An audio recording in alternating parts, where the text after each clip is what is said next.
Hello and welcome back to Unlimited Power TCG YouTube channel. Today we're talking about some of the new mechanics that are coming with the next wave of cards for Star Wars Unlimited. Smuggling is a new mechanic, and Mark is going to tell us all about it. Smuggling is the third of the three new mechanics that they've announced for Shadows of the Galaxy, and Smuggle is a mechanic that, at its heart, when you get right down to it, allows you to play a card from the resource row, which normally you can't do because the rules say that when you play a card down in the resource row, all the card text on it disappears. But now Smuggle says you can. So let's look at the first little sample one they've got up here. Vigilant Pursuit Craft is a new card from set 2.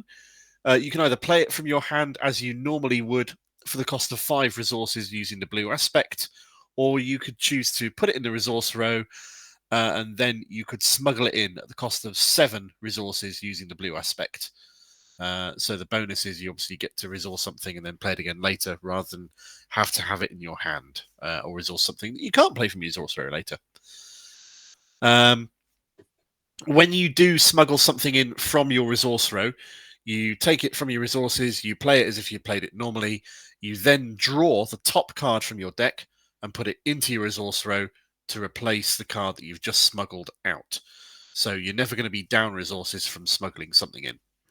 So something that I did wonder with that is, can you re-smuggle? Let's say that I've taken the top card and put it across, and it's actually another smuggleable card. Yep. Can I just reuse that, or have I? Yeah, absolutely. If you've got a deck that is all smuggling stuff, then you've basically anything that you resource can always be played again later through the smuggling mechanic. That is absolutely a thing. This is another smuggling card here. For 1 resource and a green, you get to play a unit from your hand, which you do have to pay the cost for because that's how it works. And it gets ambushed for the phase, or you could smuggle it in for 2, and it does the same thing. Oh, that's very cool, man. It's very, very powerful because So that will work on anything. Your question first, Tony. That wasn't a question. It was just saying how powerful that is. Oh, yeah. This could also really synergize well with a Thrawn deck. Yep. Because you can have a look what you've got to smuggle before. Sorry, you can have a look what you're going to be resourcing before you've actually resourced it. So you can be like, do I need that card? No. Right, brilliant. I want to use that over there for that. That's quite interesting as well. For like, is that the general mechanic? As in, that if other example was like you play it for 5, but when you smuggle it 7, is it usually just like 1 or 2 man? Smuggling costs tend to be higher than if you played it normally from your hand, because that is the benefit for being able to play it from your resource row rather than play something that isn't the smuggle, which is then a dead card for the rest of the game, essentially. Something else that just struck me as quite a useful thing with this is if you're playing, it's not really a thing in the game at the moment, but it could become more of a thing in the game at the moment. The sort of deck where you're forcing your opponent to burn their hand. So there's a few cards out there already. They're not top meta or anything at the moment, but there are cards out there that will make you get rid of cards out of your hand. But if it's not in your hand, it's in your smuggling row, then they can't make you get rid of it. Yeah, absolutely. And it can be a way of kind of protecting. I wonder if there's a card that's going to come out. It's pure speculation now that lets you smuggle another card. So effectively gives, or a leader that will give smuggle to another card. That could be really powerful. I'm not sure how that could get marked and worked. It'd have to be through token use or something. It'd be like maybe an epic action on a base could do it. Maybe. There are other complications that you could use with the smuggle mechanic. For example, this gun here, the Hotshot Blaster. So if you put it in your deck and play it as a normal, it costs 1 with a red aspect to play. It's a gun, you put it on someone and gives them +2/+0 for 1 resource, which is nice. Powerful. Or you could smuggle it in for 3, but with the yellow aspect instead of the red aspect. And if you play it with smuggle, you get an extra bonus, which is you get to attack with the attached unit straight away. Oh, wow. Yeah. Okay, so you're basically taking a red card that is a yellow card in certain situations. Yes. So is that basically a sneak attack?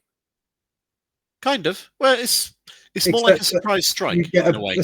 Surprise strike, but your unit's still around and it's got a permanent upgrade afterwards. Permanent +2/+0 afterwards, yeah.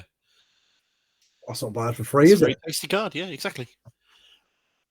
And you think about it, it works because an offensive upgrade works in aggression for being +2/+0 for 1 cost, which is fine. But smuggling it in is an act of cunning because you're trying to hide it and sneak it in. So, Do you reckon we'll start seeing some cards like this completely out of aspect? anyway, Yeah, say you're running a yellow green deck and you're chucking these in with the intention of always smuggling them. yeah, absolutely. I mean, let's face it. In an ideal world in a game, you would want every card in your resource row to be a smuggle card so that you have the option to play it later in the game. Yeah, absolutely. So there's going to be like an ideal number of smuggle cards to have in your deck so that you always have those on tap to be able to play at some point during the game rather than have them just be dead resources. Yeah, that's going to be a giant change to the game. You're gonna need some counters to remember which cards you're putting into resources that are smuggled. No. Part of the comprehensive rules states you are always allowed to look at your own resource cards. You're always allowed to pick them up and look at what they are. Yeah, I mean, just like you're 5 turns into the game and you put that down, or 15 turns into the game, you put down a hotshot blaster in turn 1. You've forgotten you even put it down. I meant, so you're gonna need unless you've got a great memory, I guess. So there is something in a tournament setting which allows you to take notes during a game. So you can take notes as long as you basically bin them between games and always start each new game with a new sheet to make notes on.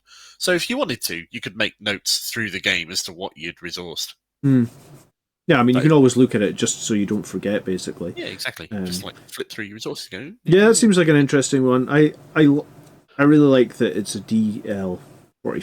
I like all the stuff that's lower. That's Ham's pistol, isn't it? Yeah, exactly. That's Hans Pistol.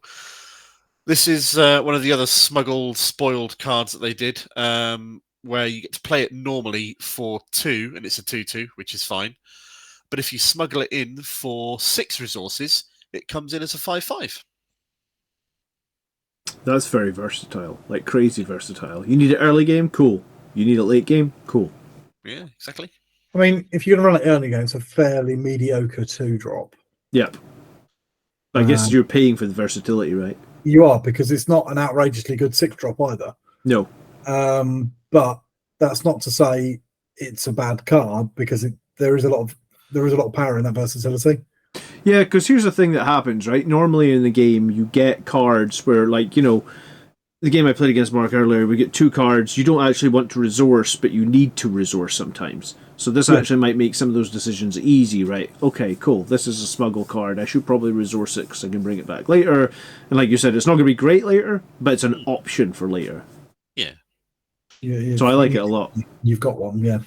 Okay. So just to go something very quickly here that this article mentions, even though this is a red card, if you smuggle it, then not having any red aspects in your base or leader won't matter because it only requires the yellow one when you smuggle it, not the red one. So that's worth bearing in mind. So bottom line, Smuggle allows you to put cards in your resource pile, which you could do normally anyway, but it allows you to play them later on in the game and make use of them rather than just being dead weight. And when you play them, you don't lose resources for doing, because if you smuggle a card in, then you get to take the top card of your deck and place it in as a resource to replace the card that you've just smuggled. Yeah. That's it. Very powerful. So I was going to say, so any deck that knows what your next card is as well is going to get an advantage out of this. Like if you're running R2, if you're running Thrawn, you're going to know, I don't need this Battlefield Marine that's coming off the top of my deck next, so let's play my smuggled card this turn. Yep. Absolutely. Brilliant. Okay, this has been Unlimited Power TCG. Thank you so much for watching, and I hope you now know what the hell smuggled is. Yeah. Exciting. Absolutely. Let's go with Heck. Heck's good. That's the next one. Toodles. Bye-bye.